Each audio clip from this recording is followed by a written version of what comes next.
વાત કરીએ તો કથળતી કાયદો વ્યવસ્થા વચ્ચે અમદાવાદ સીપીની ગાઈડલાઈન પોલીસ કમિશનર જીએસ મલિકે ઉચ્ચ અધિકારીઓ માટે ગાઈડલાઈન બનાવી જેસીપી ડીસીપી એસીપી સહિતના અધિકારીઓ માટે સૂચના આપવામાં આવી છે પીઆઈએ વાહન ચેકિંગ ફૂટ પેટ્રોલિંગ ગુનેગારોનું ચેકિંગ સહિતની કામગીરી કરવી પડશે પીઆઈએ રાત્રે 12 વાગ્યા સુધી પોલીસ સ્ટેશન ખાતે હાજર રહેવું પડશે આ મામલે વધુ માહિતી આપવા માટે પીઆઈએ રાત્રે 12 વાગ્યા સુધી પોલીસ સ્ટેશન ખાતે હાજર રહેવું પડશે જણાવી દઉં કે કથળતી કાયદો વ્યવસ્થા વચ્ચે અમદાવાદ સીપીની ગાઈડલાઈન જાહેર કરવામાં આવી છે પોલીસ કમિશનર જીએસ મલિકે ઉચ્ચ અધિકારીઓ માટે નવી ગાઈડલાઈન જારી કરી છે આ મામલે વધુ માહિતી આપવા માટે ન્યૂઝ રૂમથી અમારા સંવાદદાતા કાર્તિક જાની જોડાઈ રહ્યા છે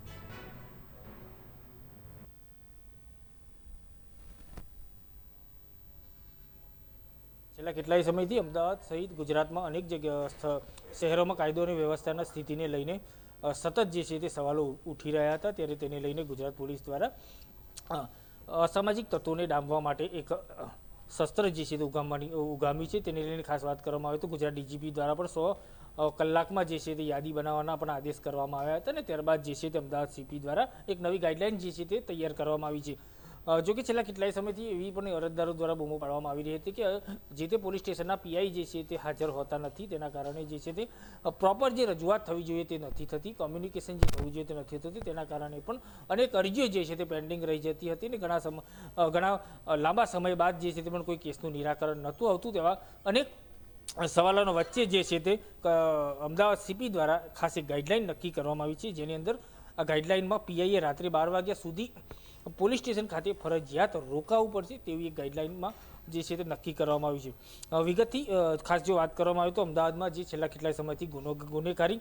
વધી રહી છે તેને લઈને આ જે છે યાદી ખાસ બનાવવામાં આવી છે જેને લઈને આ યાદીમાં રાત્રે 12 વાગ્યા સુધી પોલીસ સ્ટેશનમાં પીઆઈ ખાતે હાજર રહેવું પડશે સાથે જ વાહન ચેકિંગ ફૂટ પેટ્રોલિંગ ગુનેગારોનું સહિતનું ચેકિંગની કામગીરી પણ કરવામાં આવશે જેસીપી ડીસીપી એસીપી સહિતના અધિકારીઓ માટે આ સૂચન જે છે આ ગાઈડલાઈન જે છે તે નક્કી કરવામાં આવશે બીજી વાત કરવામાં આવે તો સાંજે 4 થી 6 દરમિયાન તમામ જે મુલાકાતીઓ છે તેમની પણ રજૂઆત પણ સાંભળવાની રહેશે એટલે કે સામાન્ય રીતે પીઆઈએ સવારમાં જે સવારનો સમય હોય છે તે કોર્ટના કોઈ ગુનાના કામ માટે મુદતે અથવા તપાસના કામે સોગંદનામા અર્થે અન્ય કામો માટે બહાર જવાનું રહે છે તેને લઈને આ ટાઈમ જે છે તે નક્કી કરવામાં આવે છે ત્યારે સવારના 12 થી 2 વાગ્યાની વચ્ચે સ્ટેશન આવતા મુલાકાતીઓને ક્યારે પણ ના મળી શકે તેથી પીઆઈએ દરરોજ સાંજે 4 થી 6 ની વચ્ચે પોલીસ સ્ટેશન ખાતે હાજર રહેવાનું અને તમામ લોકોની રજૂઆત જે છે તે સાંભળવા માટેનું નક્કી જે છે તે કરવામાં આવી છે એટલે ચોક્કસથી કહી શકાય કે જે આજે ગાઈડલાઈન નક્કી કરવામાં આવી છે તે ગુજરાતની જે અમદાવાદના રહીશો અને જનતા છે તેમના માટે ખૂબ ઉપયોગી થવાની છે ત્યારે આગામી સમયમાં જે છે તે આ નિર્ણય જે છે તે ખૂબ ઉપયોગી સાબિત થાય તેવું પણ અત્યારે લાગી રહ્યું છે બીજી વાત કરવામાં આવે તો સાથે સાથે પીઆઈ દ્વારા એક વીકની અંદર પેટ્રોલિંગની પણ કાર્યવાહી જે છે તે આવતી હોય છે તે પણ કરવાની રહેશે સાંજે 12 વાગ્યા સુધી વિસ્તાર જે છે તે પીઆઈ જે છે તે પોતાનું પોલીસ સ્ટેશન હોય કે અન્ય હોય તે છોડી નહીં શકે તેવું અત્યારે ગાઈડલાઈનમાં નક્કી કરવામાં આવ્યું છે ત્યારે સમગ્ર મામલે અમારા સંવાદદાતા સુનિલ બ્રહ્મભટ્ટ જે છે તે જોડાયા છે સુનિલ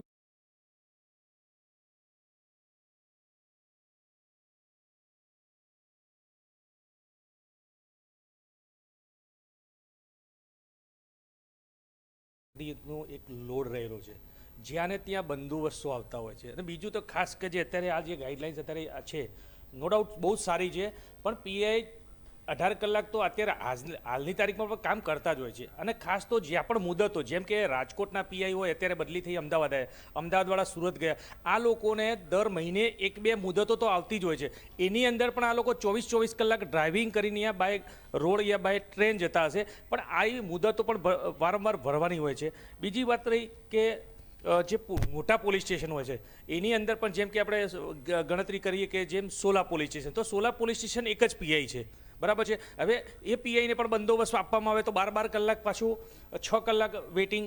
થઈ જાય છે એટલે ઘણા બધા મેટ્રો એવી છે કે 2 પીઆઈ રાખ્યા છે આ રીતે કામગીરી વિભાજન થતી હોય છે તો જ્યાં પણ મોટા પોલીસ સ્ટેશન ત્યાં 2 પીઆઈ રાખવાની એક સાહેબને પણ અમારી રજૂઆત છે અને ખાસ જે આજે અત્યારે હાલ જે કાયદો અને વ્યવસ્થા જે અત્યારે જે પરિસ્થિતિ બહુ ગંભીર બની છે. હમણાં લેટેસ્ટ પ્રેસ કોન્ફરન્સમાં મેં સીપી સાહેબને મળ્યા હતા જ્યારે કેન્ટીનનું ઉદ્ઘાટન હતું, ત્યારે પણ સાહેબે કીધું કે દરેક જગ્યાએ દરેક ગુજરાતના તમામ અમદાવાદ સિટી સિવાય ગુજરાતના તમામ જે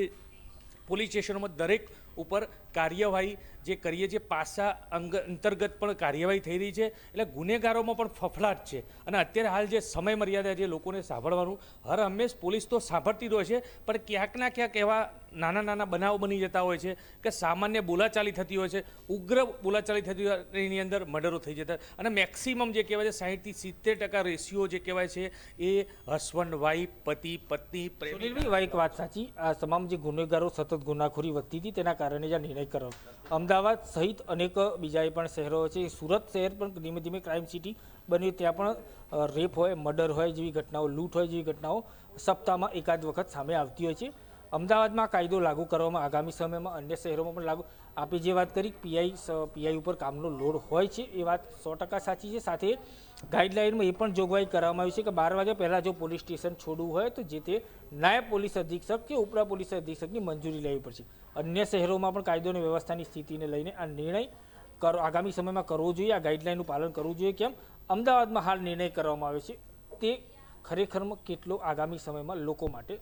ફાયદાકારક? આ 100% ફાયદાકારક છે. કેમ કે પીઆઈ શ્રી પોતે પોતાના વિસ્તારમાં છે, જે લોકો જે છે સ્થાનિક લોકો છે એ સાહેબને રજૂઆત કરશે. ઘણી જગ્યાએ આપણા જે 63-96 વાળી જે સિરીઝ છે, સરકારી જે સિરીઝ છે, એ સતત આ રીતે ફોનો આવતા જ હોય છે. એ ઘણી જગ્યાએ ચોકી, તમામ ચોકી વિસ્તારમાં જે પણ પીએસઆઈ હોય છે, આવા ફોનો જે આવતા હોય છે એ ઉપાડે છે, નથી ઉપાડતા એવું પણ બનતું. પણ જો પીઆઈ સાહેબ પોતે ત્યાં બેઠા હોય છે જે સ્પોટ ઉપર, તો શું છે કે પોલીસ સ્ટેશન મળી શકે છે અને સાહેબને પણ ખબર પડે કે જે પણ મિત્રો આવ્યા છે એ અહીંયા રૂબરૂ આવેલા છે, એટલે એમનું સાંભળવાનું એક ચાન્સ મળી શકે. ચોક્કસથી આ જે ગાઈડલાઇન નક્કી કર્યું છે તે આગામી સમયમાં અમદાવાદ શહેરીજનો માટે ખૂબ જ ઉપયોગી થશે અને તમામ જે અરજીનો નિકાલ નહીં થતો હોય અથવા જે પણ અરજદારો છે, જે ફરિયાદી છે, તેનું તમામ જે છે તે સ્થાનિક પોલીસ સ્ટેશન ત્યાંનું નિરાકરણ ઝડપથી મળશે. જી કાર્તિકભાઈ, સમગ્ર માહિતી આપવા બદલ આપનો ખૂબ ખૂબ આભાર. દર્શક મિત્રો, કહી શકાય કે કથળતી કાયદો વ્યવસ્થા વચ્ચે અમદાવાદ સીપી દ્વારા નવી ગાઈડલાઈન જારી કરવામાં આવી છે. પોલીસ કમિશનર JS મલિકે ઉચ્ચ અધિકારીઓ માટે ગાઈડલાઈન બનાવી છે. જણાવવા માંગીશ કે જેસીપી, ડીસીપી, એસીપી સહિતના અધિકારીઓ માટે સૂચનો કરવામાં આવ્યા છે. આ સાથે જ પીઆઈએ વાહન ચેકિંગ, ફૂટ પેટ્રોલિંગ, ગુનેગારોનું ચેકિંગ સહિતની કામગીરી કરવી પડશે.